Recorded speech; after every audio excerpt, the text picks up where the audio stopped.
So this is Howdy from Hell by DrBlackJack21. Vivian found herself in quite a dilemma. Even her best demon couldn't break this subject. His resilience was apparently more than anyone in her department could handle. When she asked Volgaff what was so difficult about this one, he looked confused and ashamed as he shrugged. I don't know, boss. It's just so weird. It gets to you after a while. Well, enough was enough. How did the human saying go? If you want something done right, you have to do it yourself. She fixed her best, "I've tortured so many people I find your attempt at bravado boring," expression in place and marched into the cell. Suspended by his wrists to the opposite wall was the subject. His current physical manifestation had only been around for long enough for it to grow the shadow of a beard. As was the standard procedure, he was primarily naked to make him feel ashamed and vulnerable.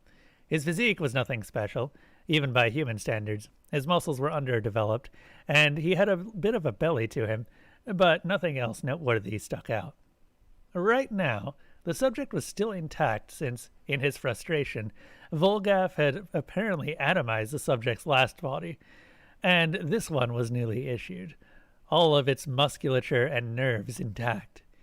And this should have been just another victim in an endless sea of victims Vivian had tormented, but something was off. This one was smiling. Vivian kept her face carefully neutral as he attempted to wave with one of his manacled hands, while grinning. "Well, howdy! You're a new face around here. What happened to old Volgaff? Last I remembered, he was saying it was time for someone else dealt with me. I'm guessing that someone is you." The deviless stared at him a moment, trying to understand what was happening, before she responded. You do know I'm here to torture you, right? The subject nodded. "Yup, and we'll get to that shortly, I'm sure. But you're just doing your job, and that's no reason to spoil a perfectly delightful conversation before that." He looked thoughtful a moment before his expression changed to some sort of confusion or consternation. "No, but where are my manners? Name's Alan Smith. Nice to meet you, Miss..." Vivian sneered. "You may call me Mistress Vivian. I've broken the spirits of countless souls in hell, and soon you will be no different." Alan smiled and nodded, his head bobbing up and down in a congenial way that infuriated Vivian. "Oh, I'm sure of it.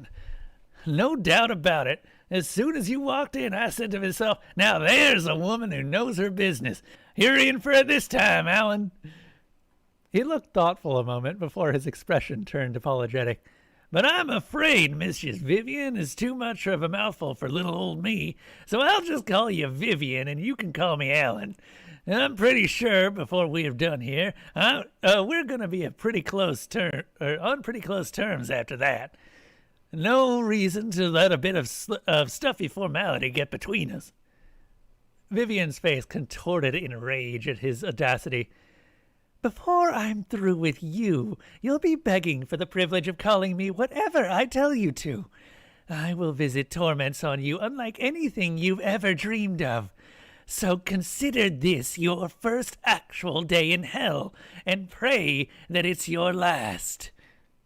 Alan nodded with that same infuriating grin on his face. "Oh yeah, no doubt. For the record, if you're anywhere near as good as the rest, I'm sure I'm in for a real rough time here shortly. I'd like to apologize ahead of time for any insults I might throw your way, especially anything about your sexual preferences or heritage. That'll just be the pain talking, and I hope you won't take any of it to heart. Eventually, I'll just end up screaming incoherently before I die again. I just want you to know I realize you're doing your job, and I don't actually hold a grudge. You and me, we're good." Vivian laughed cruelly. "Oh, it's not just a job. I happen to enjoy tormenting pathetic little souls like yourself." Alan shrugged, his grin never wavering. Oh, of course you do. You have done this, you have to do this all day, every day, forever. If you didn't like doing it, you'd be miserable. You gotta take pride in your work. And look at you. You're the one you go to when no one else can get the job done. You must be at the top of your field. Vivian preened under the compliment a little before scowling. How was this pathetic little man getting in her head like that? It was time to stop humoring him and get started on what she came to do. It was time to break him. Well, I suppose we'll find out. I hope you're ready. You're in for a long night. Apparently, the man refused to be cowed. He continued to grin and nod. Yeah, I suppose it's about that time. Let's see what someone at the top of their field can do. Weirdly, I'm kind of looking forward to this. Vivian approached the room once again. Oh, time skip. Vivian approached the room once again. She'd done it. She'd finally broken that strange little man. It had taken days, but she'd finally seen the hope leave his eyes as he'd finally slumped in defeat. So why did she feel so unfulfilled as she approached the room to his cell once more? Usually, after breaking a particularly difficult soul, she'd been filled with pride and swagger. But this time, she felt like she'd lost something in her victory, and she couldn't figure out what. Still, she had a job to do. So she straightened her back, put her best scowl of annoyance on her face, and opened the door.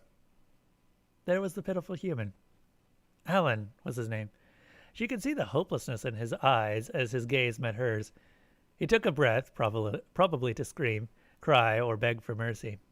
It wouldn't matter, though. There was no mercy or relief to be found here. She was almost a little sad to hear the waver in his voice. Hiya. Welcome back. Vivian blinked stupidly for a moment. She's obviously misheard. I'm sorry, what? Alan nodded as if he'd been expecting that response. That stupid grin wavering for the first time since Vivian had seen, replaced by an apologetic look. Yeah, sorry about yesterday. I admit the pain really got me there, but there's no excuse for everything I said, especially the parts about your mother. I'm sure she's a lovely demon. Still, what I said was uncalled for, so please accept my apology. Vivian could not believe her ears.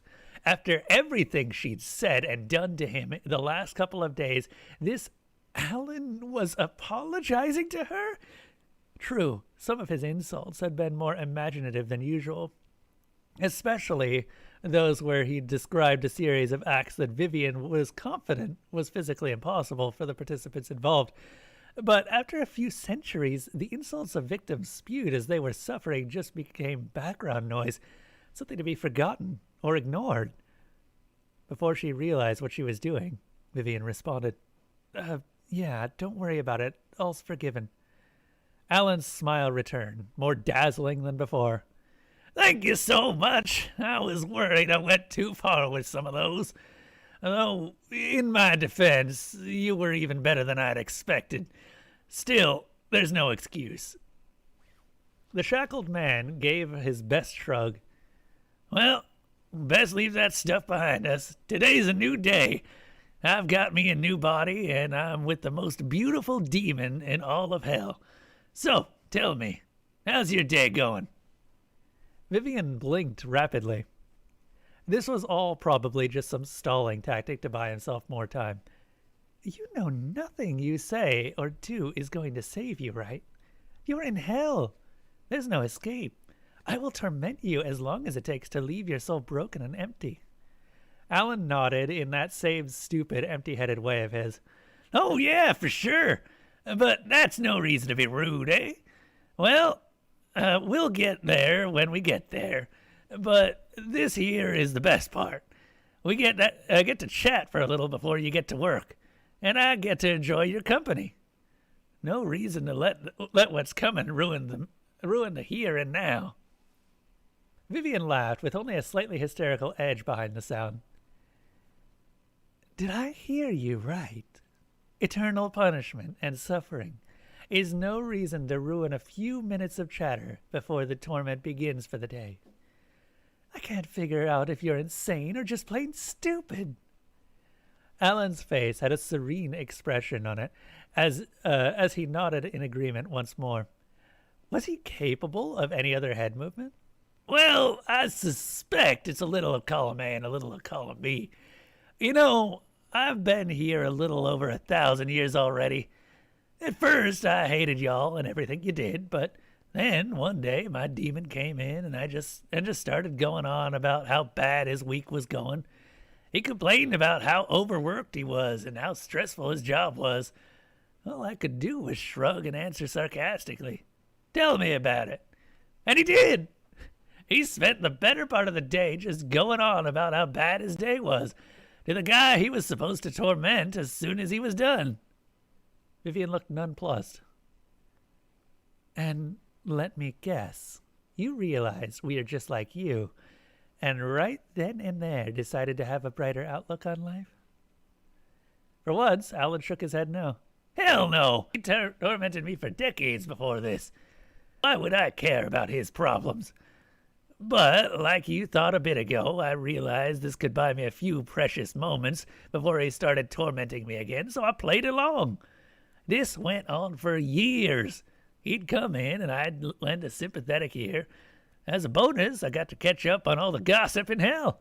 Apparently, Beelzebub had a thing going with a succubus who worked the pits of flame all the time. And there was a question about whether her kid was his or a mortal's. It was hot news, let me tell you. Vivian remembered that bit of drama. It had caused some significant waves in hell back then, but that had been at least a few centuries ago. Alan continued, Well, anyway, this went on for a while. Years, decades, maybe even a century. I couldn't tell you exactly when, but somewhere along the line I realized I was genuinely enjoying our little chats. Probably that stocking shelf syndrome I'd heard so much about back on Earth. Anyway, sooner or later the brass caught on and realized I wasn't as tormented as I should have been and sent in a new demon. Took me a while to win that one over, but a sympathetic ear is a hard thing to resist forever, and sooner or later she gave in too. Since then, I've been bounced around from one demon to another, and then one department to another. That's what brings us together here. Vivian couldn't believe her ears. Either the human was insane or she was. He'd already been broken at one point and then simply gotten better? Because of office gossip? She shook her head.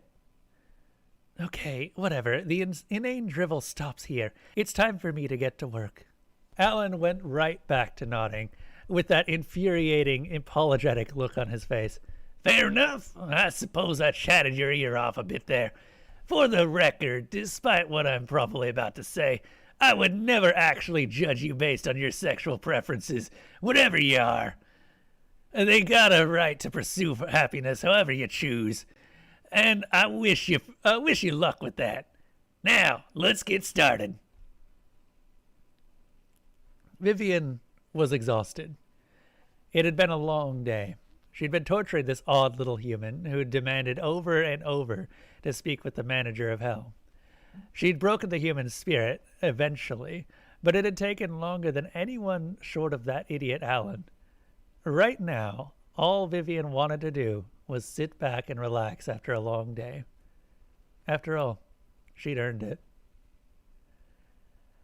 As she walked into her residence, Vivian was met with the delicious aroma of dinner.